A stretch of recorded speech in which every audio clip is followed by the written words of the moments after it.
Hey, good morning. Welcome back to the Sunday Serving channel where you come every week for words of hope and encouragement from the gospel. This morning we need a little warmth from the gospel.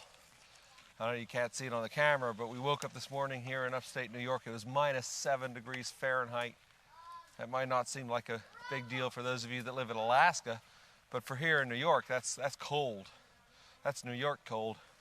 So here we are in this frosty morning. See, some of the kids are enjoying the ice. When you go on the ice, you got to test it, right? You got to test it to make sure it's thick enough. We had some really warm weather and all the ice melted. Then we got this cold snap, so pretty sure that Tyler over there went and he stamped on it, you know. Maybe even dug a little hole through it, tried a little ice fishing. So it made me think of, we were reading from the Gospel of John, and from the letters of John, right? About the Spirit, about love. Man, I'm going to need to keep one of my gloves on here. And the next part of that chapter talks about testing the Spirit. Let's read that this morning. Beloved, do not believe every spirit, but test the spirits to see whether they are from God. For many false prophets have gone out into the world. So often in life you got to test something. Not everything is what it appears to be. So it is with spirits. And things can look really good, sound really good, use the right words, it can look golden. But is it really God's Spirit? Is it something good? And I think that's what John is addressing here. How do you do that? How do you test a spirit? Just like when you test the ice so you don't fall through. How do you test it? How do you know? He tells us here, he says, by this you know the Spirit of God. Every spirit that confesses that Jesus Christ has come in the flesh is from God. Isn't that simple? Every spirit that confesses that Jesus has come from God in the flesh, come in the flesh from God, that's the right spirit. Okay? It's from God. And every spirit that does not confess Jesus is not from God. So that's a very simple test. Confess Jesus, believe in Jesus, the Son of God, who came to earth, was born by the Virgin Mary, lived, taught, was crucified, suffered, died for us, and was raised again. The resurrection. This is the spirit of the Antichrist, which you heard was coming and now is in the world already. So any spirit that does not confess Jesus is the Antichrist. Little children, you are from God and have overcome them. I love this next line. For he who is in you is greater than he who is in the world. Isn't that beautiful? That one simple line. He who is in you is greater than he who is in the world. The Spirit of God, the Spirit of Jesus in you is greater than he who is in the world. They are from the world, therefore they speak from the world, and the world listens to them. We are from God.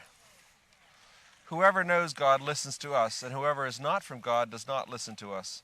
By this we know the spirit of truth and the spirit of error. So, if God's Spirit's in your heart, you're going to believe, you're going to talk about Jesus, and people will know that's the truth, and will listen to it. And that Spirit, that's greater than any evil, anything in the world, anything wrong, anything dangerous like thin ice. Okay, the Spirit of God is so much stronger. True ice that holds up people. Anyways, the fruit. The other thing is in the gospel it talks about testing things by their fruit. So I figured I'd just throw a couple of those passages in from Matthew 12:33. This is now Jesus talking to his disciples. Make a tree good, and its fruit will be good. Make a tree bad, and its fruit will be bad. For a tree is known by its fruit. So the fruit that we eat, that we enjoy, whether it's apples or pears or pomegranates or oranges or grapefruits, you know, if a tree is not healthy, it's not going to produce good fruit. If it produces good fruit, you know it's a good tree.